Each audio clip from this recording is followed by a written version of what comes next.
Hi friends, നിങ്ങൾക്ക് അറിയാവോ ഇത്ര സൈക്കിൾ എങ്ങനെയാണ് യു കെയിൽ ഹയർ ചെയ്യുന്നത്? ഇന്നത്തെ വീഡിയോയിൽ നമ്മൾ അത് എങ്ങനെ ഹയർ ചെയ്യുന്നത് കാണിച്ചു തരാൻ പോയാണ്. ബാ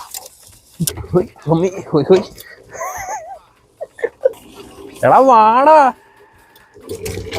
അപ്പോൾ ഗൈസ്, ഇതാണ് നമ്മുടെ സൈക്കിൾ സ്റ്റാൻഡ്. നല്ല ഓട്ടോ സ്റ്റാൻഡ് പോലെയൊക്കെ ഇരിക്കും, പക്ഷേ ഇവിടുത്തെ ആൾക്കാർ കുറച്ച് സ്റ്റാൻഡേർഡൊക്കെ കൂട്ടി ഡോക്ക് എന്ന് പറയും. അപ്പോൾ അത് കണ്ടോ, നിരന്ന് എല്ലാ സൈക്കിളും കറക്റ്റ് അതാത് ഡോക്കുകൾ വെച്ചിട്ടുണ്ടായിരിക്കും. ഇതെടുക്കണമെങ്കിൽ ഇതേപോലെ ഒരു പില്ലർ കാണും. നമ്മുടെ നല്ല ATM-ൻ്റെ ഒക്കെ ഒരു ചെറിയ സെറ്റപ്പ് പോലെ. ഇവിടെ കാശ് കൊടുത്താൽ മാത്രമേ സാധനം എടുക്കാൻ പറ്റുള്ളൂ. അപ്പോൾ ഞാൻ കാണിച്ചു തരാം ഗൈസ്. നേരെ തൊടുക, അപ്പോൾ അവിടെ ഹയർ സൈക്കിളിന് എഴുതി കാട്ടും. അതിൽ നേരെ ടച്ച് ചെയ്യുക. പിന്നെ ഇത് ഹയർ ചെയ്യുന്നുണ്ടെങ്കിൽ നിങ്ങളുടെ കയ്യിലൊരു ഫിസിക്കലായിട്ട് ഡെബിറ്റ് കാർഡോ ക്രെഡിറ്റ് കാർഡോ വേണ്ടി വരും. കാര്യം എന്ന് പറഞ്ഞാൽ ഇപ്പോൾ ഫോണിലത്തെ NFC വെച്ച് ടാപ്പ് ചെയ്ത സാധനം എടുക്കത്തില്ല. ഞാൻ ഒന്ന് ട്രൈ ചെയ്തതാണ്, പക്ഷേ നടന്നില്ല. അങ്ങനെ നമ്മുടെ കാർഡ് വെച്ചു അവിടെ പ്രോസസ്സിംഗ് കാണിക്കുന്നുണ്ട്. ഇന്ന് നമ്മൾ എടുക്കാൻ പോകുന്നത് പറഞ്ഞാൽ സിംഗിൾ റൈഡാണ്. സിംഗിൾ റൈഡിന് ഏകദേശം 1.65 ആണ്. പിന്നെ ഡേ പാസിന് 3 പൗണ്ട് വരുന്നുണ്ട്. ഏകദേശം നമ്മുടെ നാട്ടിലൊരു 300 രൂപേൻ്റെ അടുത്ത്.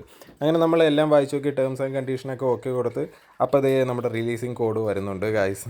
കണ്ടോ, ഈ ചെറിയൊരു പേപ്പേഴ്സിനകത്ത് കുറച്ച് നമ്പേഴ്സ് കാണും. അത് നമ്മൾ എടുക്കുക, നേരെ സൈക്കിളിൽ അങ്ങോട്ട് പോവുക. അപ്പോൾ ഈ ഡോക്കിൻ്റെ അടിയിൽ നമ്പേഴ്സ് കാണും 1 2 3. അപ്പോൾ നമ്മുടെ കോഡ് ഏതാണെന്ന് വെച്ചാൽ അത് അടിച്ചു കൊടുത്തിട്ട് സൈക്കിൾ റിലീസ് ചെയ്യാവുന്നതാണ്.